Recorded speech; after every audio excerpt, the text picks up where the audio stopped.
je viens de rouvrir Photoshop, j'avais enregistré ce que j'avais fait avant, et quand il se rouvre, il vient dans cette configuration qui est celle-ci. Alors, il se met ici sur l'outil de sélection, et pour retrouver la forme de l'environnement de la 3D, il suffit que je vienne ici sur l'outil déplacement, et là, on retrouve cet environnement de 3D.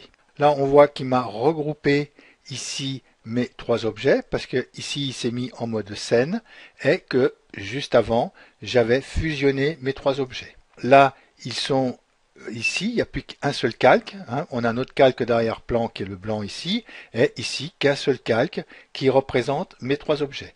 Ce calque, je pourrais le renommer, il suffit que je clique deux fois dessus, je vais le renommer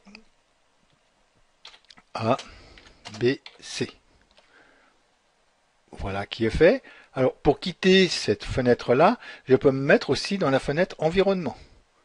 Donc là, je me mets dans la fenêtre environnement et nous sommes, comme on s'est retrouvé tout à l'heure, dans la conjoncture que j'avais quitté le calque. Ensuite, dessous, ici, il nous a mis trois groupes de calques. Le groupe A, c'est ma lettre A, le groupe B et le groupe C. Alors dans ces groupes de calques, si on clique dessus, on voit toutes les matières de dilatation et les matières d'extrusion que j'ai fait sur ces trois lettres. Alors l'avantage d'avoir réuni ces trois lettres, comparativement à tout à l'heure, quand je voulais travailler sur une lettre, j'étais obligé, comme je vous avais montré, de venir ici sur la lettre C et ici à sélectionner dans tous les calques ma lettre C. Maintenant que les lettres sont regroupées, je peux venir sur n'importe quelle lettre, cliquer dessus, et là, je peux travailler dessus comme j'ai travaillé jusqu'à présent avec mes lettres. Hein, si vous voulez, tout ce que j'avais fait avant, je pourrais le faire maintenant. Alors, tout ça avec la souris, hein, c'est toujours comme d'habitude. Il faut y aller tout doucement. Et puis regardez, là je suis en rotation. Là, je vais retourner soit en avant, soit en arrière ma lettre A. D'ailleurs, je vais les pencher un tout petit peu, ces lettres. Donc là, je vais la coucher un peu plus, cette lettre A, voilà, pour que ça donne un peu de perspective à mes lettres. Et je peux venir ici cliquer sur la lettre B. Vous voyez, ça me fait comme quand je travaille sur Photoshop et que j'ai des calques en sélection, ben, ça m'a sélectionné tout de suite ma lettre B et je vais pouvoir retravailler avec, comme ceci. C'est un peu difficile hein, au départ de chercher là-dedans, c'est vrai qu'il faut avoir la roue qui tourne. Voilà, là je l'ai. Et donc là, je vais pouvoir pencher ma lettre B, malgré qu'elle ne demande pas trop à être penchée, celle-ci. Et la lettre C, elle, par contre, on dirait qu'elle demanderait à être à redresser et à être un peu posée plus sur le terrain. Donc là, je vais revenir ici, je clique sur ma lettre C. Là, peut-être la redresser un petit poil, oui. Et la descendre un peu. Alors pour la descendre et la monter, la croix, hein, on a une croix dessus. Et là, je la monte et là, je la descends. Là, je la rapproche et là, je l'éloigne. Donc là, je vais la remettre ici, comme ceci, là, parce que je regarde à peu près avec l'ombre ce que ça donne dessous. Vous voyez, ici, j'ai mon ombre, là, j'ai mon ombre. Parce que après, on va voir aussi le reflet des ombres à la finale de nos lettres. Hein. Donc là, je suis pas mal. Je voudrais peut-être la reculer un tout petit peu, la lettre C. Donc je reviens ici. Et voilà, je vais la reculer un petit peu. Alors maintenant, ce que nous allons faire, nous allons travailler ici sur nos lettres. C'est-à-dire, on va leur donner des couleurs. Alors, des couleurs dans la lettre, dans la matière par elle-même, des couleurs dans le biseau et des couleurs dans l'extrusion. Pour voir, comme on avait vu tout à l'heure, quand je clique ici sur, je suis sur le A, donc c'est le A qui va travailler. Quand je clique ici sur matière de dilatation, la matière de dilatation, c'est la matière de l'avant. C'est ici. C'est ce qui va être en noir. Quand je clique ici sur matière des biseaux, voilà, là j'ai mon biseau qui est représenté en noir. Et quand je clique ici sur matière de l'extrusion, c'est l'extrusion qui est à l'arrière de ma lettre. Alors, ensuite, pour se positionner comme il faut dans tout ce rayon de travail, nous avons ici, en dessus, ces trois flèches. Alors là, maintenant, nous avons fusionné ces trois lettres. Alors si je reste par exemple sur la lettre A, ou même sur matière de d'extrusion, et que je voudrais ici que je suis sur l'outil de déplacement, de droite et de gauche et de hauteur, et que je vais ici déplacer, je vais déplacer ma lettre, vous voyez, dans que cette lettre-là. C'est que cette lettre-là qui a été sélectionnée. Alors, je vais faire CTRL-Z pour enlever ce que j'ai fait. Alors par contre, si je me mets ici dans l'environnement, et que là je veux déplacer mes lettres, je vais déplacer la totalité de mes lettres. Je vais pouvoir les rapprocher, les mettre à gauche ou les mettre à droite. Donc là je vais les laisser comme ceci pour qu'on voie un peu mieux ce qui se passe. Je vais le mettre comme cela. Et maintenant ce que nous allons faire, nous allons coloriser, du moins mettre de la couleur sur ces lettres. Nous allons travailler ici sur ces lettres sur déjà la couleur de l'extrusion. Alors la couleur de l'extrusion, comme on a vu là quand on se met sur le A et matière de l'extrusion, ça va être la matière qui est là derrière le A. Pour voir un peu mieux ce qui se passe, je vais tourner l'ensemble de mes trois pièces. Alors pour ça, il faut que je me mette ici sur environnement. Et comme on a vu tout à l'heure, pour monter et descendre, qu'il faut se mettre ici, et vous pouvez monter et descendre vos pièces ou aller à droite ou à gauche, en vous positionnant sur cette icône, la première icône qui est ici, en cliquant dessus, et en venant ici sur l'arrière-plan, vous allez pouvoir faire tourner vos pièces, complètement même, ou même monter et descendre vos pièces comme vous voulez. Donc là, je vais rester comme ceci, qu'on voie l'extrusion, la couleur de l'extrusion, voilà, on va rester comme ça, et je vais retourner sur ma matière de l'extrusion A, et là-dessus, quand je viens ici à côté dans les propriétés, je viens ici sur diffuse, et là je vais choisir ma couleur d'extrusion, de la matière d'extrusion qui va se trouver là derrière. Donc pour ça, eh ben, je vais essayer de trouver un vert. Alors, vous voyez, quand je clique sur le vert, vous voyez déjà la matière d'extrusion apparaît sur ma lettre A. Donc là, peut-être un petit peu, oui, peut-être un petit peu moins vert. Si je vais par ici, ça donne comme ça. Ouais, on va essayer de trouver, essayer que ce soit quand même lumineux tout à l'heure quand on va mettre la lumière.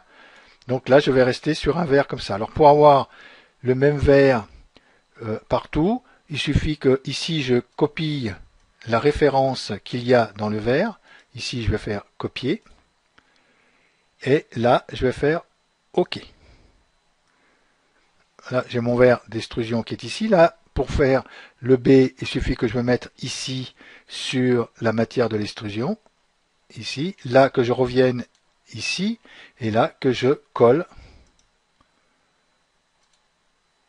mon numéro de matière. Là, je le recopie pour le C.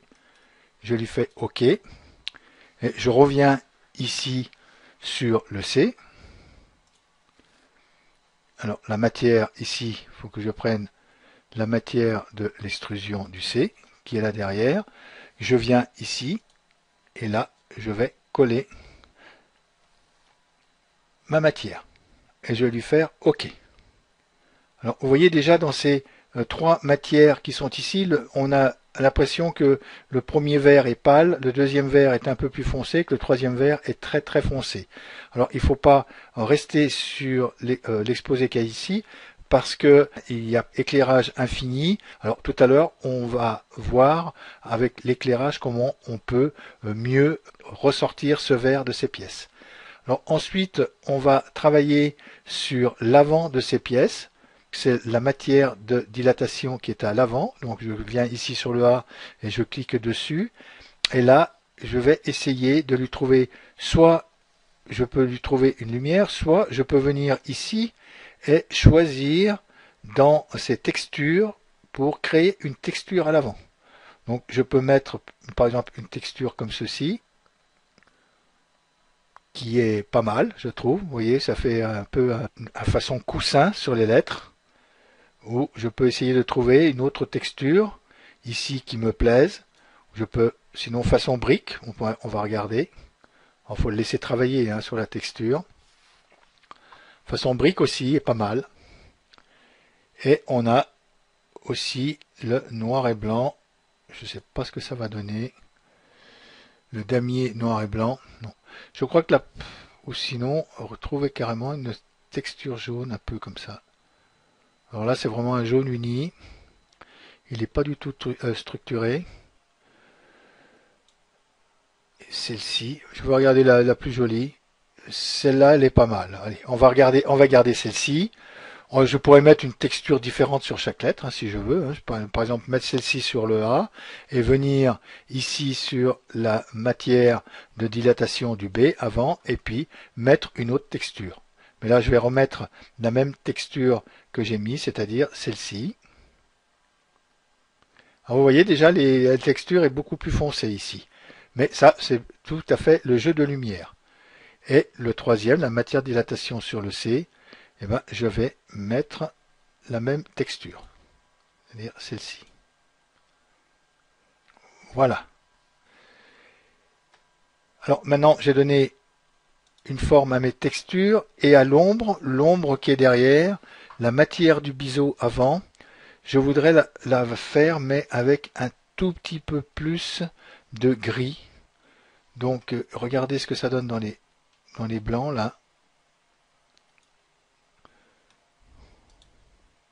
Ou sinon, carrément mettre du jaune. Voilà, ça n'apparaît pas sur ma pièce tout de suite. Vous voyez, là, la texture n'apparaît pas sur la pièce, sur l'avant. Donc là, je vais faire annuler. Et je vais refaire une rotation. Alors, je vais revenir ici sur ma vue active. Je vais revenir ici sur l'environnement. Et là, je vais peut-être retourner un petit peu de façon à ce qu'on voie ma texture à l'avant, la couleur que je vais lui donner. Et là, je reviens ici sur la matière du biseau qui est ici, là. Et là, je vais essayer on va voir si on donne un jaune tout de suite, là. Vous voyez, là, on le voit derrière apparaître, le jaune un peu plus clair, quand je le clique. Mais ça reste vraiment foncé dedans. Donc là, je vais mettre un jaune, comme ceci. Et là, c'est pareil. Je vais relever ici ma couleur, copier, OK. Je vais venir sur le B, matière du biseau. Là, je vais retourner ici et là, je fais simplement coller dessus. Et OK. Je vais revenir ici sur le C, matière de la texture avant. Je viens de nouveau ici et là, je refais coller. Et je fais OK. Voilà, nous avons fait nos 3 pièces et nous allons voir ce que ça peut donner dans l'environnement ou dans la mode scène. Alors, le mode scène ici, on peut pareil revenir dessus, regarder les biseaux, regarder le mode avant. Alors vraiment la forme du jaune n'est pas très marquante.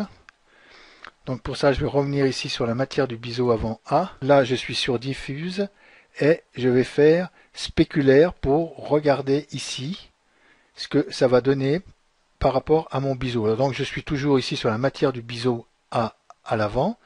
Et là, je vais reprendre dans du jaune. Et là, on voit que non plus, ça ne joue pas beaucoup. Donc là, je vais faire annuler.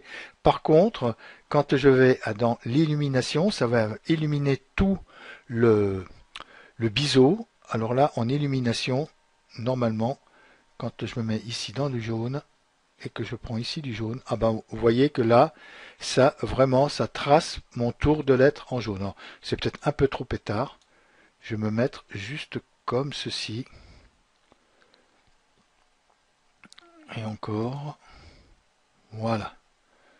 On va essayer de remonter un petit peu. Voilà. Même je crois foncé c'était pas mal. Je crois que je vais rester dans les foncés. Pourquoi mettre du jaune lorsque ça me sépare bien ma pièce comme ça. Je vais faire en même temps que vous ce petit tutoriel là et je trouve que c'est aussi bien quand je fais ici annuler et que je reste, que je fais que diffuse sur le sommet et encore que quand je retravaille ici dans l'environnement et que je viens regarder ce qui se passe dessus, la lumière diffuse, on la voit à peine sur le B. Donc je crois que je vais la supprimer. Donc matière diffuse avant, la diffuse, je vais la mettre en blanc, carrément, un blanc blanc. Copier. OK. Et là, j'étais sur le A. Je vais remettre ici sur le biseau avant B. Et là, je retourne ici sur diffuse. Et là, je vais recoller tous mes F pour retourner en blanc. Et on va faire pareil sur le C.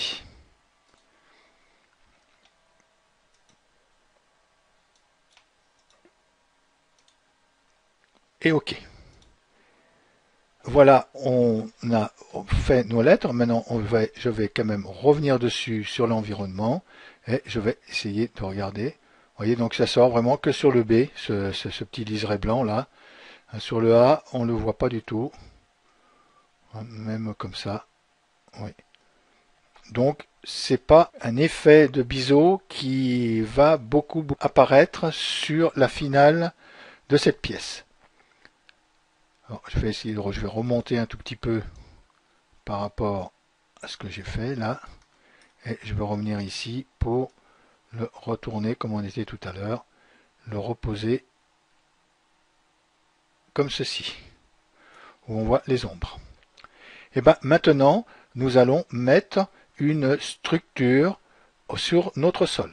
Alors nous allons, pour charger la texture, je vais déjà mieux positionner dans cet environnement. Je vais la descendre ici, je vais le mettre ici un peu. Alors dans l'environnement de travail, je peux ici aussi réduire pour voir mieux comment ça se passe dans mon environnement. Et là, je vais centrer par rapport à mon arrière-plan. Voilà ici ce que ça donne dans l'environnement de travail. Alors maintenant, nous allons chercher une texture. Alors pour ceci, je viens ici dans l'arrière-plan. Là, je suis sur environnement et là, arrière-plan. Et ici, je vais faire nouvelle texture. Alors, il me marque, là, il me reprend la taille de mon image que j'avais en arrière-plan. Et là, il me marque éclairage créé. Donc là, je vais le renommer. J'ai une texture qui s'appelle bureau. Donc, je vais renommer le nom bureau ici, 72, et je vais faire OK. Voilà, c'est comme tout à l'heure, et c'est comme s'il m'avait rien fait, vous allez me dire, mais il suffit de revenir ici, de cliquer et de faire remplacer la texture. Et ici, j'ai ma texture qui est bureau, donc il suffit de cliquer dessus et que je fasse ouvrir. Il me demande si je veux conserver la calorimétrie de ma texture, je vais lui dire oui. Et il m'a installé ma texture derrière mes lettres. Je vais essayer de les agrandir un tout petit peu, ces lettres. Donc, pour les agrandir, il faut que je vienne sur cette icône qui est ici. Et ensuite que je me positionne ici. Et là, il suffit que je fasse coulisser pour que je les approche un tout petit peu. Et voilà, donc là, peut-être un petit peu trop grande. Voilà, je vais les laisser comme ceci. Maintenant qu'on a fait ici notre arrière-plan, nous allons travailler aussi sur la luminosité. Alors pour ça, on était ici en éclairage infini 1, donc je clique dessus l'éclairage, et quand je vais ici sur éclairage, je vois le type infini. Alors les paramètres prédéfinis, j'ai personnalisé, ou on peut choisir un autre éclairage. On peut prendre un éclairage bleu. Ça vous donne la différence.